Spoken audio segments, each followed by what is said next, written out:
നമസ്കാരം. The path is the goal എന്ന discussion സീരീസിൻ്റെ അടുത്ത സെഷനിലേക്ക് വീണ്ടും ഏവർക്കും സ്വാഗതം. നമുക്ക് ആദ്യം മെഡിറ്റേഷൻ ചെയ്യാം. കണ്ണുകൾ അടച്ച് ശാന്തമായിരിക്കും. ഭൂമി മാതാവിനോടും സർവചരാചരങ്ങളോടും അന്തരീക്ഷത്തോടും കൃതജ്ഞത രേഖപ്പെടുത്തും.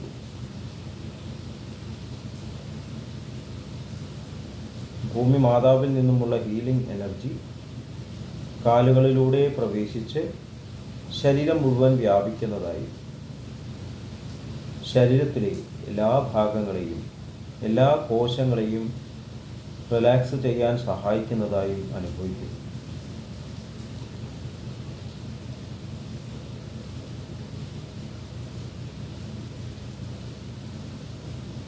ഇപ്പോൾ ശരീരം പൂർണ്ണമായും റിലാക്സ്ഡായി.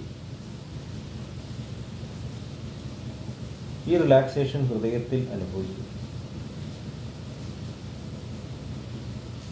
ശ്വാസം ദീർഘമായി ഉള്ളിലേക്കെടുക്കൂ.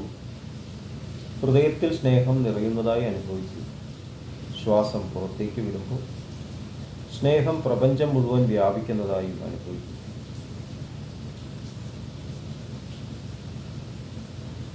ഹൃദയത്തിൽ കുടികൊള്ളുന്ന സ്നേഹത്തിൻ്റെ സ്രോതസ്സിൽ നിന്നും ഉദ്ഭവിക്കുന്ന ദിവ്യപ്രകാശം മനസ്സിനെ ആകർഷിക്കുന്നതായി അനുഭവിക്കും.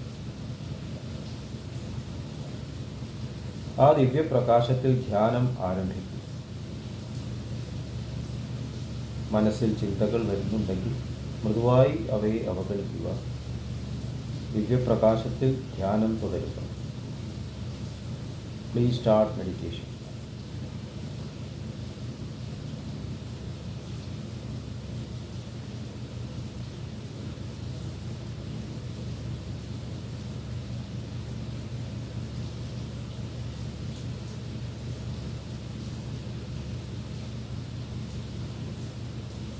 ഓക്കെ, കണ്ടീഷൻ ഹൃദയത്തിൽ നിലനിർത്തി പതുക്കെ കണ്ണുകൾ തുറക്കൂ.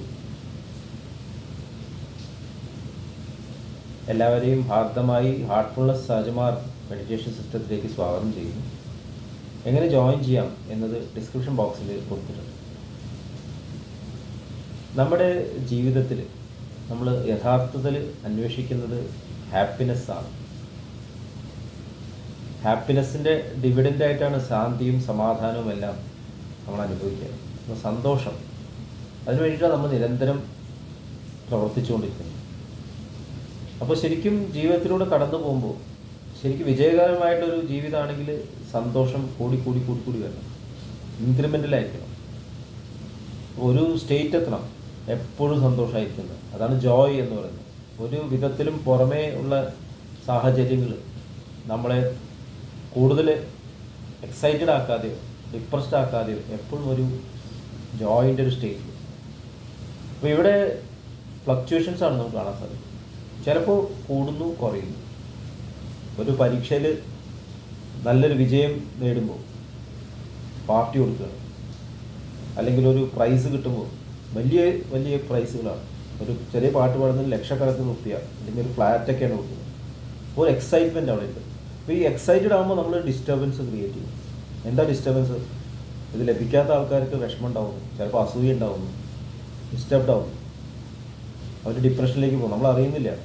നമ്മൾ സൃഷ്ടിക്കുന്ന ഈ ഒരു സിറ്റുവേഷൻ ശരിക്കും നാച്ചുറൽ ഋതത്തിനെ മാറ്റുന്നു. അപ്പോൾ ഇതിൻ്റെ ഒരു വൈഡർ വിശാലമായിട്ടുള്ള എക്സ്പ്രഷനാണ് നമ്മളിപ്പോൾ പ്രകൃതിയിൽ കാണുന്നത്. സഡനായിട്ടുള്ള ഒരു എക്സൈറ്റ്മെൻറ്റും സഡനായിട്ടുള്ള ഒരു ഡിപ്രഷനും.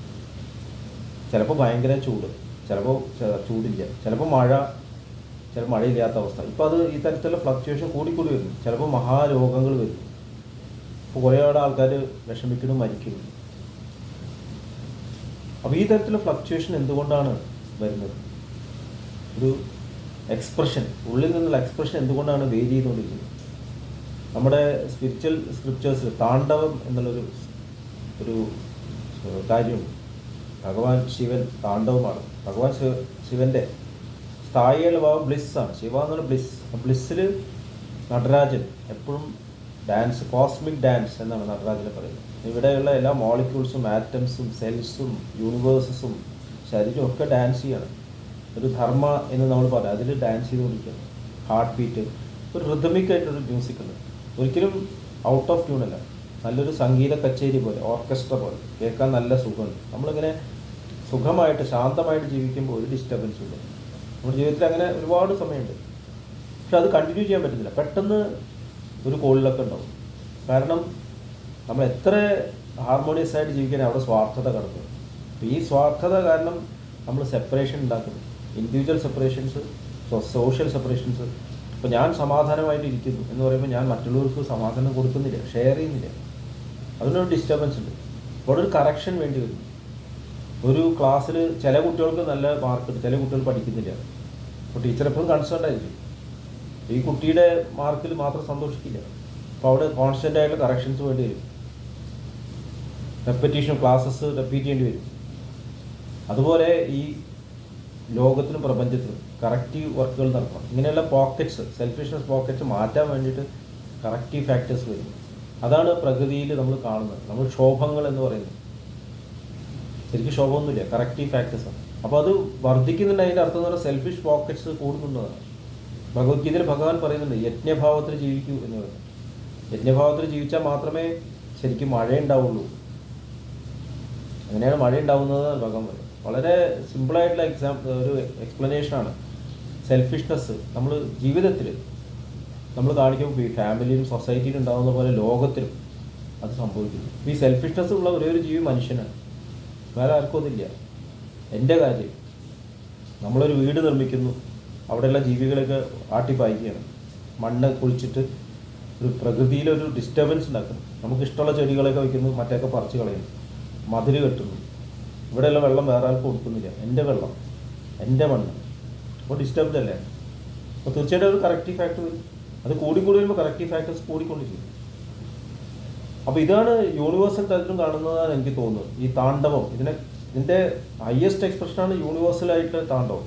അതായത് സെൽഫിഷ്നെസ് വർദ്ധിക്കുമ്പോൾ ഭഗവത്ഗീതയിൽ പറയുന്നത് പരിത്രാണായ സാധൂന വിനാശായ ച ദുഷ്കൃതാം ധർമ്മ സംസ്ഥാപനായ സംഭവാമി യുഗേ യുഗി. ഇങ്ങനെ യൂണിവേഴ്സലായിട്ടുള്ള സ്വാർത്ഥത കാരണം ഉള്ള ഡിസ്റ്റർബൻസ്, മനുഷ്യൻ സൃഷ്ടിക്കുന്ന ഡിസ്റ്റർബൻസ്, അത് കറക്റ്റ് ചെയ്യാനുള്ള അവതാരങ്ങൾ മനുഷ്യനായിട്ട് വരുന്നു. അവർക്ക് അവിടെ കറക്ഷൻ ആവശ്യം, വേറെ എവിടെയും ഈ വൃദ്ധത്തിൽ കറക്ഷൻ്റെ ആവശ്യമില്ല. നാച്ചുറൽ എവല്യൂഷൻ നടന്നുകൊണ്ടിരിക്കുകയാണ്. ഇവിടെ നമ്മൾ പ്രോബ്ലം ഉണ്ടായിക്കൊണ്ടിരിക്കുകയാണ്. അപ്പോൾ ഇങ്ങനെ റിപ്പീറ്റഡ് ആയിട്ടുള്ള കറക്ഷൻസ്, അത് സ്ലേറ്റ് മായ്ച്ച് രണ്ടാമത് എഴുതുന്ന പോലെ. അപ്പോൾ നമുക്ക് ചില വ്യക്തികളെ കാണാം, ഓഫീസിലൊക്കെ മിണ്ടാണ്ടിരിക്കും, എന്ത് പ്രോബ്ലം ഉണ്ടെങ്കിൽ മിണ്ടില്ല. പെട്ടെന്നൊരു പൊട്ടിത്തെറിയാണ്, പെട്ടെന്ന് കുറേ ആൾ പിരിച്ചു വിടുന്നു, കുറേ ആൾ എടുക്കുന്നു. കറക്റ്റീവ് ഫാക്ടേഴ്സ് എല്ലാ ദിവസവും കറക്ഷൻ ചെയ്തിരുന്നെങ്കിൽ സ്മൂത്തായിട്ട് വർക്ക് ഉണ്ടാവില്ല. അപ്പോൾ വളരെ ബുദ്ധിമുട്ടുള്ള കാര്യമാണ് എല്ലാ ദിവസവും കറക്റ്റ് ചെയ്യാന്നുള്ളത്. അതിനാണ് ഹാർട്ട്ഫുൾനെസ്. ഡെയിലി നമ്മൾ സാധന ചെയ്യുമ്പോൾ നമ്മൾ കണക്റ്റഡ് ആവുന്ന യൂണിവേഴ്സൽ ബന്ധത്തിലേക്കാണ്. എപ്പോഴും നമ്മൾ ആ ജോയ്ഫുൾ സ്റ്റേറ്റിലേക്ക് കൂടുതൽ കണക്റ്റഡ് ആവുന്നു. അപ്പോൾ ഇവിടെ പുറമേ കറക്ഷൻസ് ആവശ്യമില്ല, ഉള്ളിൽ ക്ലീൻ ചെയ്യും. എൻ്റെ സ്വാർത്ഥ ചിന്തകൾ ഞാൻ വെടിയും, ഷെയർ ചെയ്യാൻ തയ്യാറാവും. അങ്ങനെ ഷെയർ ചെയ്യാനും യോജിച്ച് പ്രവർത്തിക്കാനും പറ്റുന്ന ഒരു മനുഷ്യരാശി ഇവിടെ വർദ്ധിച്ചു വരുമ്പോൾ ഇവിടെ ഈ തരത്തിൽ പ്രകൃതി ദുരന്തങ്ങൾ എന്ന് പറയുന്നത് ഉണ്ടാവില്ല. അത് മാറ്റങ്ങൾ ഉണ്ടാവും, പക്ഷേ നമ്മൾ അതിനെപ്പറ്റി കൺസേൺ ഉണ്ടാവില്ല. നമ്മളെപ്പോഴും ജോയ്ഫുൾ സ്റ്റേറ്റിലാണ്. ഒരുപക്ഷെ ജനനവും മരണവും നമുക്ക് ഒരു പ്രശ്നമില്ലാണ്ടേ മാറും. ഒരു ഡ്രസ്സ് വെച്ച് വേറെ ഡ്രസ്സ് ഇടുന്ന പോലെ. ഇപ്പോൾ നമ്മളെന്താണ്, ഇപ്പോഴത്തെ കംഫോർട്ട് സോൺ വിട്ടിട്ട് വേറെ എവിടെയും പോവുമോ എന്നുള്ള പേടിയാണ് മരണത്തെ. അതുകൊണ്ട് മരണത്തെ അവോയ്ഡ് ചെയ്യുക എന്നുള്ളതാണ് ഇപ്പോഴത്തെ വലിയൊരു മേഖല. അതിന് എല്ലാവരും അതിന് വേണ്ടിയിട്ടാണ് പ്രവർത്തിക്കും. ഇൻഷുറൻസ് ആയാലും ഹെൽത്ത് ആയാലും മരണത്തെ പോസ്റ്റ്പോൺ ചെയ്യുക എന്നുള്ളതാണ്. ജീവിക്കാൻ പഠിപ്പിക്കുക എന്നുള്ളതല്ല, എങ്ങനെയാണ് ജീവിക്കേണ്ടത് ഇത് പഠിപ്പിക്കുന്ന ഒരു സമ്പ്രദായമാണ് നമുക്ക് വേണ്ടത്. പ്രൊട്ടക്റ്റീവായിട്ടുള്ള ഡിഫെൻസീവായിട്ടുള്ള പഠനമല്ല വേണ്ടത്. നമുക്ക് എപ്പോഴും വേണ്ടത് ഉയർത്തുന്ന ക്രിയേറ്റീവായിട്ട്. മഹാത്മാഗാന്ധിജി കൺസ്ട്രക്റ്റീവ് പ്രോഗ്രാം എന്ന് പറഞ്ഞു. അദ്ദേഹത്തിൻ്റെ ഏറ്റവും വലിയ കാര്യം കൺസ്ട്രക്റ്റീവ് പ്രോഗ്രാമാണ്.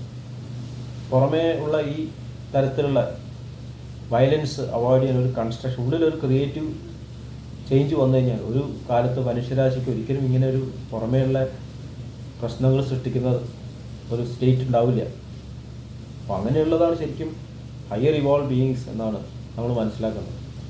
അപ്പോൾ അങ്ങനെ ഒരു സ്റ്റേജിൽ മനുഷ്യൻ, നമ്മളിപ്പോൾ തന്നെ നോക്കിയാലേ അങ്ങനെയുള്ള വ്യക്തിത്വങ്ങളുണ്ട്. ബാഹ്യ പ്രകടനങ്ങളില്ല. ഇപ്പോൾ സ്പിരിച്വലായിട്ടുള്ള എക്സ്റ്റസി കാണിക്കുന്ന ആൾക്കാരുണ്ട്. വല്ലാതെ ദൈവനിർവൃത്തി വന്നു ഡാൻസ് ചെയ്യുക, ഒച്ചപ്പാടുണ്ടാക്കുക, പാട്ട് ബഹളം, അടുത്തുള്ള ആൾക്കാർക്ക് ബുദ്ധിമുട്ട്. അപ്പോൾ ആർക്കും ബുദ്ധിമുട്ടില്ലാതെ ആണ് ഇവിടെ എല്ലാ കാര്യങ്ങളും നടത്തുന്നത്. പ്രകൃതി നോക്കിയാലും ഒരു വിത്ത് വളരുമ്പോൾ ഇവിടെ ശബ്ദമൊന്നുമില്ല, നമുക്ക് ഉറക്കം കെടുത്തൊന്നുമില്ല, പെട്ടെന്നൊരു പൊട്ടിത്തെറി അങ്ങനെയൊന്നുമില്ല, വളരെ സ്ലോ ആയിട്ടാണ്.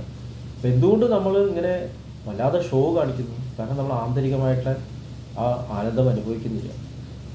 അപ്പം അങ്ങനെയൊരു കണക്ഷൻ നമുക്ക് ലഭിച്ചാൽ ഷോയിൻ്റെ ആവശ്യമില്ല. നമ്മൾ ഓട്ടോമാറ്റിക്കായിട്ട് നമ്മൾ ജോയിലാണെന്ന് നമുക്ക് തിരിച്ചറിഞ്ഞു കഴിഞ്ഞാൽ നമുക്ക് ഇവിടെ ഒരു അട്രാക്ഷൻ ഒന്നുമില്ല.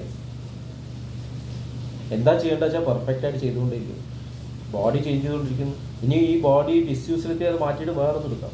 നമ്മൾ അറിയുന്നു ഈ ബോഡി ശരീരം അല്ല ഞാനെന്ന് അറിഞ്ഞുകൊണ്ട് ജീവിക്കാൻ നമുക്ക് സാധിക്കും. ഇതാണ് ശരിക്കുള്ള എഡ്യൂക്കേഷനിൽ നമുക്ക് ലഭിക്കേണ്ടത്, ശരീരത്തെ ട്രാൻസെൻഡ് ചെയ്യുന്ന. അതുകൊണ്ടാണ് മൃത്യോർമ അമൃതം ഗമയ, മിക്ക സ്കൂളിലും പ്രാർത്ഥനയുണ്ട്. അസതോമ സദ്ഗമയ, മൃത്യോർമ അമൃതം ഗമയ, തമസോമ ജ്യോതിർഗമയ. മൃത്യുവിൽ നിന്ന് അമൃതത്തിലേക്ക് എന്ന് പറഞ്ഞാൽ അമൃതത്വ ബോധത്തിലേക്ക് മാറുക എന്നുള്ളതാണ് അർത്ഥം. അതായത് അനന്തമായിട്ട് എപ്പോഴും ഉള്ളിൽ അനുഭവിക്കുന്ന ജോയ്ഫുൾ സ്റ്റേറ്റിലേക്ക്, ആ ജോയിൻ്റെ എക്സ്പ്രഷൻ ആവട്ടെ നമ്മളെ ജീവിതം. ഇത്രയും പറഞ്ഞുകൊണ്ട് ഇന്നത്തെ ഡിസ്കഷൻ ഇവിടെ അവസാനിപ്പിക്കാം. അടുത്ത സെഷൻ വരെ വിട വാങ്ങുന്നു. നന്ദി, നമസ്കാരം.